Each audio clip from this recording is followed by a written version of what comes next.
Coucou, salut, salut, bienvenue sur Diamant Télé, chaîne d'information, de publicité, de buzz, de promotion sportive et musicale. Si vous êtes nouveau, abonnez-vous. Bouyaka! Voilà. Donc, commencez à vous mettre en position. Et il y a trop de doigts pour vous. Coucou, salut la Diamond Family, j'espère que vous allez très bien. Toujours votre humble serviteur, votre surdoué du foot business et de l'industrie musicale que je suis. D'entrée de jeu famille, abonnez-vous si vous n'êtes pas encore abonné et likez cette vidéo afin que YouTube puisse mettre la vidéo en avant.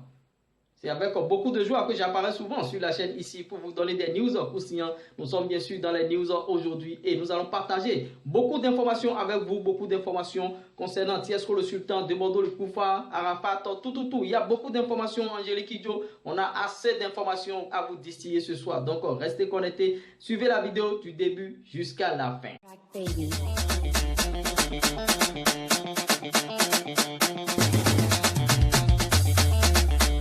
Is bringing Kupu Records again.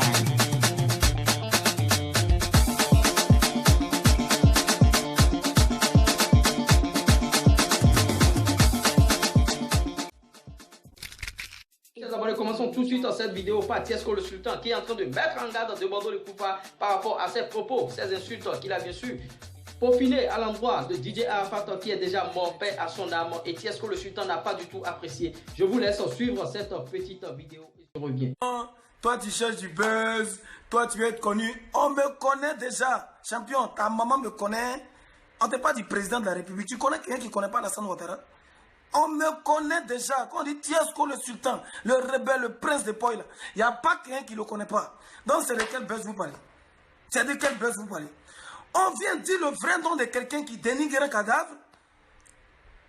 Donc, je le poursuis un peu. Je fabrique un son là en une journée pour le poursuivre un peu dans son rêve, pour lui montrer que tout n'est pas permis. Et vous, des fanatiques à la con là, le Mimi est trop fort, arrête de le dénigrer, hein, c'est les vieilles vidéos, pourquoi tu lui en veux? Vous savez pas pourquoi il lui en veut? Parce qu'il salit la mémoire d'une légende. Il salit la mémoire de quelqu'un qu'on a fait son funérail dans un stade. C'est pas permis à tout le monde. Donc Tanguy, la popularité que tu as là, prends Côte d'Ivoire, mets ça sur ton dos, mais laisse les morts où ils sont. Dans son cœur. Il disait oui, non, c'est que je suis resté dans mon coin, oui, non. Jusqu'à ce que Tanguy sorte. Et quand Tanguy est sorti, vous avez vu ce qu'il a fait? Il n'a fait que dénigrer le monsieur. Et voilà où mon dégoût a recommencé pour Tanguy.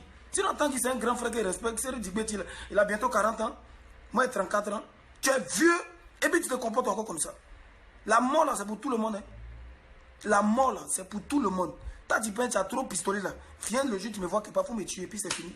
Aïe. Tu penses quoi? Arrivé un moment on doit apprendre à se respecter dans ce pays là. Si moi j'ai décidé...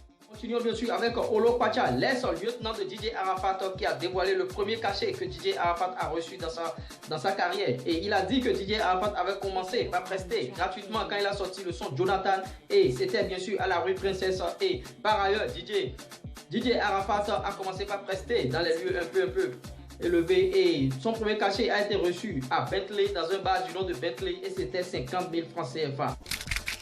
Oui, chers abonnés, Tiwa Savage est accusé d'être en relation avec sa coiffeuse du nom de China B. Et c'est les internautes qui ont envoyé bien sûr ce message sur Instagram dans les commentaires de Tiwa Savage. Elle est bien sûr accusée d'être en relation avec sa coiffeuse. Donc elle est lesbienne tout simplement. Ce sont les internautes qui l'ont dit. Et Tiwa Savage a répondu. Elle a dit bon, si vous me traitez bien sûr de lesbienne, c'est sûr que d'ici là j'aurai encore plus de popularité. Ceux qui ne me connaissaient pas vont venir commenter qui est Tiwa Savage, Tiwa Savage lesbienne. Et ça va augmenter sa cote de popularité. Donc c'est comme ça qu'elle a amorti bien sûr ce choc des internautes qui la traitent bien sûr de lesbienne. Chers abonnés, il y a quelques jours bien sûr, Mola se dit retiré du showbiz ivoirien, qui ne veut plus être le boss. Et Tiesco, il a pris le pouvoir, il a commencé par faire un peu de tapage. Et Mola est revenu sur le montant qu'il dépense par an dans ce showbiz. Il a dit le montant c'est 50 millions de francs CFA par an dans le showbiz ivoirien. Et qu'il va se consacrer à autre chose, il va dépenser son argent ailleurs. Comme quoi Mola, il est fatigué du showbiz ivoirien. Et oui, chers abonnés, le magazine américain Forbes a classé les 50 femmes les plus influentes, les plus puissantes du monde. Et dans ces 50 femmes, il y a bien sûr La Dame de Fer, la chanteuse Angélique Kidjo, qui est bien sûr classée dedans, elle est 17e. Et Angélique Kidjo, c'est bien sûr grâce à son prix au Grammy Award qu'elle a remporté qu'elle a été classée dans les 50 femmes les plus puissantes du monde. Elle est 17e, Angélique Kidjo, la béninoise. Et oui, chers abonnés, quand on parle de Kérosène, vous savez bien sûr de qui il s'agit. Et Kérosène n'est pas tombé du ciel au sol. Bien sûr, Kérosène est produit par Emma Dobré, d'où Emma Dobré Prod. Emma Dobré a maintenant un siège. Elle a structuré son business. Elle est maintenant productrice et elle produit bien sûr plusieurs artistes. Elle a présenté ses artistes bien sûr. Et lors de la présentation, elle a invité Mola. Et le siège est situé quelque part à la Rivera Palmeraie, immeuble Walebo. Mola était bien sûr là. Et parmi ces artistes, il y a bien sûr Kérosène que vous connaissez. Et il y a Clay Ryan et il y a une certaine Manuela Dizier. C'est les artistes bien sûr que Emma Dobré a présenté. C'est les artistes qu'elle va produire désormais. Ce n'est plus Kérosène seul. Et il y a aussi Doug Saga Junior, devenu Saga la légende. Et c'est le mari bien sûr de Emma Dobré. Moi je n'aime pas ce genre de collaboration. Quand même la familiarité dans ces choses-là, est-ce que ça évolue? Est-ce que Emma Dobré réussira à produire bien sûr son gars, son mari, Doug Saga Junior devenu Saga la légende? Ça ne va pas créer des polémiques? Moi je trouve un peu cette production un peu floue. C'est pas bon de produire son mari ou bien son gars parce que tôt ou tard ça va engendrer des problèmes. J'espère que vous avez aimé cette vidéo, chers abonnés. Si vous avez aimé, n'hésitez pas de me pointer votre like. C'est toujours votre humble serviteur, votre surdoué de food business et de l'industrie musicale que je suis. C'était moi, Luis Premier. Ciao, ciao. À tout à l'heure. Eveno on the track, baby.